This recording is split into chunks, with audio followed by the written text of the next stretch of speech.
Recently uniform civil code फिर से news में है। न्यूज़ में क्यों है? तो अभी हाल ही के अंदर ही लॉ कमीशन ने इन्विटेशंस दी थी पब्लिक को कि आप अपने विचार रखिए यूनिफॉर्म सिविल कोड पे। और प्राइम मिनिस्टर मोदी भी काफ़ी पुश कर रहे हैं यूनिफॉर्म सिविल कोड को अपनी सभाओं के अंदर। तो आज की वीडियो में इसी पर डिस्कशन करेंगे और डिटेल में डिस्कशन करेंगे और जानेंगे कि कैसे जो मुस्लिम धर्म में जो लॉ है और हिंदू धर्म में जो लॉ हैं या जितनी भी रिलीजन्स हैं इंडिया के अंदर, उनमें जो कानून है वो बदल जाएंगे after the implementation of uniform civil code.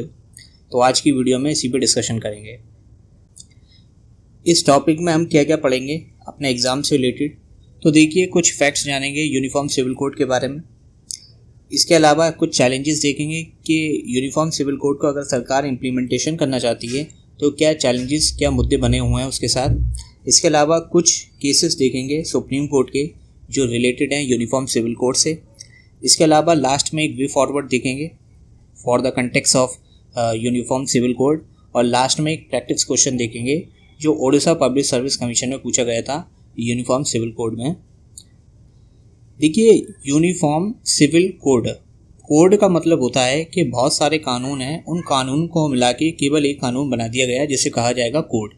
जैसे अभी हर धर्म के अंदर अपने पर्सनल लॉज हैं, उसी के बेस पर वहाँ पे शादी होती है, उसी के बेस पर वहाँ पे डाइवोर्स होता है, उसी के बेस पर वहाँ पे अडॉप्शन होती है अगर बच्चे को अडॉप्ट करे जाए, और उसी के बेस पर वहाँ पे इनहेरिटेंस वगैरह डील करी जाती है। यानी कि एक प्रॉपर्टी अब जो फादर है वो अपने बच्चे को देगा। तो यहाँ पर जो अलग अलग धर्म हैं उनमें अलग अलग पर्सनल लॉज हैं। जैसे मुस्लिम के अंदर the Muslim personal law the शरीयत एप्लीकेशन एक्ट ऑफ 1937 है, जिसके बेस पर यहाँ पे शादी होती है, उसी के बेस पर यहाँ पे डाइवोर्स वगैरह होता है। तो ये मुस्लिम कम्युनिटी के लिए एक कानून है। इसके अलावा हिंदू मैरिज एक्ट है जो हिंदूज़ की मैरिज के लिए है। इसके अलावा क्रिश्चियंस के अंदर the Indian Christian marriage act है 1872 का। और इसी जैसे ही अलग अलग धर्म में अलग अलग पर्सनल लॉज हैं इंडिया में। और इसीलिए यहाँ पे कहा जा रहा है कि जितने भी पर्सनल लॉज हैं डिफरेंट रिलीजन्स के अंदर, उन सबको मर्ज करके एक लॉ बना देना चाहिए जिसे कहा जाएगा कोड।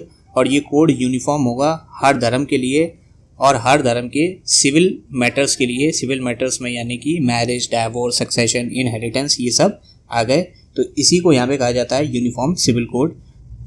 तो हमारे कॉन्स्टिट्यूशन के अंदर यूनिफॉर्म सिविल कोड के बारे में आर्टिकल 44 में बात करी गई है। इसके अलावा यूनिफॉर्म सिविल कोड जो है वो एनफोर्सेबल नहीं है बाय द कोर्ट, या कहें तो जैसे फंडामेंटल राइट्स होते हैं वो एनफोर्सेबल होते हैं बाय द कोर्ट। क्योंकि आर्टिकल 44 डीपीएसपी के अंदर आता है, directive principle of state policy में, जो पार्ट 4 में इंडियन कॉन्स्टिट्यूशन में। तो डीपीएसपी जो है वो लीगली एनफोर्सेबल नहीं है, तो इसीलिए जो आर्टिकल 44 है वो भी एनफोर्सेबल नहीं है लीगली। इसके अलावा केवल गोवा के अंदर अपना सिविल कोड है जिसको गोवा सिविल कोड कहा जाता है। और देखिए, अगर हम पूरा एक लॉ बनाना चाहते हैं, एक कोड बनाना चाहते हैं सारे धर्मों के लॉज को मिला के, तो यहाँ पर कुछ चैलेंजेस हमें फेस करना पड़ेंगे। जैसे इंडिया के अंदर जो पर्सनल लॉज हैं वो काफ़ी डाइवर्स हैं, हर धर्म में अपने पर्सनल लॉज हैं। मुस्लिम के अंदर द मुस्लिम शरीयत एक्ट है 1937 का, हिंदूज़ के अंदर हिंदू मैरिज एक्ट है 1955 का, ऐसी क्रिश्चियंस के अंदर जैसे अभी हमने पीछे पढ़ा। तो अगर हम सारे लॉ को मिला के एक कानून यहाँ पे बनाएंगे तो काफ़ी डिफ़िकल्टी यहाँ पे देखी जाएगी to the enforcement of uniform civil code. और देखिए, अगर हम यूनिफॉर्म सिविल कोड लाना चाहते हैं तो यहाँ पे कन्फ्लिक्ट पैदा हो सकती है आर्टिकल 25 से, क्योंकि आर्टिकल 25 गारंटी देता है freedom of religion and freedom of practice, कि अगर आपके धर्म में कोई प्रैक्टिस करी जा रही है तो आपको अधिकार है कि आप वो प्रैक्टिस अपना सकते हो। और हो सकता है इससे कम्युनल टेंशन जो है इंडिया के अंदर वो भी राइज हो सकती है after the implementation of uniform civil code. एक कोड को ड्राफ्ट करना ये अपने आप में काफ़ी चैलेंजेस है, क्योंकि जब हम सारे पर्सनल लॉज को मिलाकर एक कोड बनाएंगे तो उसमें काफ़ी कोडिफिकेशन की हमें ज़रूरत होगी, हार्मोनाइजेशन हमें लाना पड़ेगा और जितनी भी लॉज हैं उनको रेशनलाइज करना पड़ेगा। तो ये अपने आप में एक मैसिव एक्सरसाइज है जिसमें काफ़ी सारा वक्त चाहिए और काफ़ी सारे रिसोर्सेज चाहिए। इसके अलावा अगर हम इम्प्लीमेंटेशन कर भी देंगे यूनिफॉर्म सिविल कोड का मैरिज के लिए, अडॉप्टेशन के लिए, सक्सेशन के लिए, तो यहाँ पर उसका इन्फोर्समेंट जो है वो भी एक चैलेंजेस है कि वो सही तरीके से एनफोर्स हो पाता है या नहीं, या कितनी उसकी कंपाइलेंस करी जा रही है इन द इंडियन सोसाइटी। तो ये यहाँ पे कुछ चैलेंजेस बने हुए हैं यूनिफॉर्म सिविल कोड के साथ। देखिए यहाँ पे चैलेंज नहीं है, यहाँ पे बेनिफिट्स हैं। और देखिए यूनिफॉर्म सिविल कोड से काफ़ी सारी जो प्रॉब्लम है वो भी सॉल्व हो सकती हैं।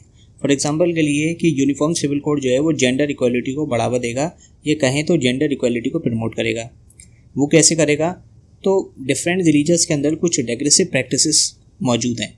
फॉर एग्जांपल के लिए पारसी कम्युनिटी के अंदर एक प्रैक्टिस है कि अगर पारसी वुमेन किसी दूसरे पर्सन से शादी कर लेगी और वो पारसी धर्म से रिलेटेड नहीं है, तो यहाँ पर जो वुमेन है वो अपने सारे राइट्स को खो देगी शादी करने पर। तो इस तरह की जो रेग्रेसिव प्रैक्टिसेस है वो ख़त्म हो जाएगी यूनिफॉर्म सिविल कोड से, जो एक डिस्क्रिमिनेटरी प्रैक्टिसेस है। सिमिलरली कि अगर हम यूनिफॉर्म सिविल कोड को लागू करेंगे तो काफ़ी सारी जो प्रैक्टिस हैं जैसे कि चाइल्ड मैरिज वो यहाँ पे कम हो सकती है, पॉलीगैमी जो है वो भी यहाँ पे कम हो सकती है, और एक इंडियन सोसाइटी मूव कर सकती है मॉडर्नाइजेशन के लिए। और जो लीगल सिस्टम है वो भी काफ़ी सिंप्लीफाई हो सकता है यूनिफॉर्म सिविल कोड से, क्योंकि अभी डिफरेंट रिलीजियस के पर्सनल लॉज हैं तो उन्हीं के बेस पर अलग अलग धर्म में जो केसेस हैं उनको डील करा जाता है। लेकिन यूनिफॉर्म सिविल कोड के बाद केवल एक ही कोड होगा और उसी के बेस पर डिफरेंट जो रिलीजन्स हैं उनको डील करा जाएगा। तो यहाँ पे सिंप्लीफिकेशन देखा जाएगा इन द लीगल सिस्टम। देखिए कुछ केसेस थे जैसे कि शाह बानो बेगम वर्सेस मोहम्मद अहमद खान 1985 का एक केस था, जिसमें सुप्रीम कोर्ट ने कहा था कि अगर कोई वुमेन है और उसका डाइवोर्स हो गया है और वो डाइवोर्स के बाद इद्दत करेगी, जो मुस्लिम कम्युनिटी के अंदर करी जाती है, ये डाइवोर्स के बाद का पीरियड होता है जिस पीरियड के अंदर जो मुस्लिम वुमेन है वो किसी पराए मर्द से नहीं मिलती है, इसको इद्दत पीरियड कहते हैं।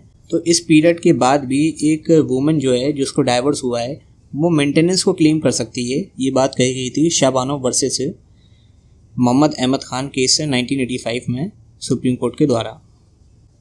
और इसी तरह सरला मडगल वर्सेस यूनियन ऑफ इंडिया 1995 का केस था, जहाँ पर सुप्रीम कोर्ट ने कहा था कि कोई पर्सन है और वो हिंदू है और उसने मैरिज कर ली है, लेकिन अब वो एक सेकेंड मैरी करना चाहता है मुस्लिम में कन्वर्ट होके, यानी कि उसके लिए इस्लाम में कन्वर्ट हो रहा है और फिर सेकेंड मैरिज करना चाहता है, क्योंकि इस्लाम में more than one marriage permit है according to the Shariat act of 1937। तो ऐसा नहीं हो सकता। A Hindu husband can not convert for another marry in Islam. देखिए अगर हम यूनिफॉर्म सिविल कोड को लाना चाहते हैं तो एक ब्रॉड डिस्कशंस की ज़रूरत है, यहाँ पर डिफरेंट जो स्टेक होल्डर हैं उन सबको साथ लिया जाए, जिसमें रिलीजियस लीडर्स हों, लीगल एक्सपर्ट हों, कम्युनिटी रिप्रेजेंटेटिव्स हों, और यहाँ पे जो भी डिसीजन लिया जाए वो फेयर हो और लेजिटिमेट हो सभी सिटीजन्स के लिए। और जो भी कोड यहाँ पे गवर्नमेंट लाना चाहती है वो इक्वालिटी को प्रमोट करे और जस्टिस को प्रमोट करे, फ्रेटर्निटी एंड ब्रदरहुड। तो ये यहाँ पे हम यूनिफॉर्म सिविल कोड के बारे में लिख सकते हैं जब भी यूनिफॉर्म सिविल कोड के बारे में क्वेश्चन पूछे जाए, even in the mains exam. देखिए ओडिशा पब्लिक सर्विस कमीशन 2021 में प्रीलिम्स में जनरल स्टडी पेपर फर्स्ट में क्वेश्चन था यूनिफॉर्म सिविल कोड से। क्वेश्चन था कि the purpose of uniform civil code incorporated in article 44 of the Indian constitution is for, कि क्या पर्पस है यूनिफॉर्म सिविल कोड का जिसको आर्टिकल 44 के अंदर मेंशन करा गया है। नेशनल सिक्योरिटी, राष्ट्रीय सुरक्षा, culture integrations, national unity and welfare of minority. इसका जो सही आंसर है वह है नेशनल यूनिटी, कि जो राष्ट्रीय यूनिटी है उसका प्रयास करा जाएगा through the uniform civil code. सभी धर्मों का जो पर्सनल लॉज हैं उनको मिला के एक कोड बनाया जाएगा, तो एक यूनिटी यहाँ पे देखी जाएगी, नेशनल यूनिटी।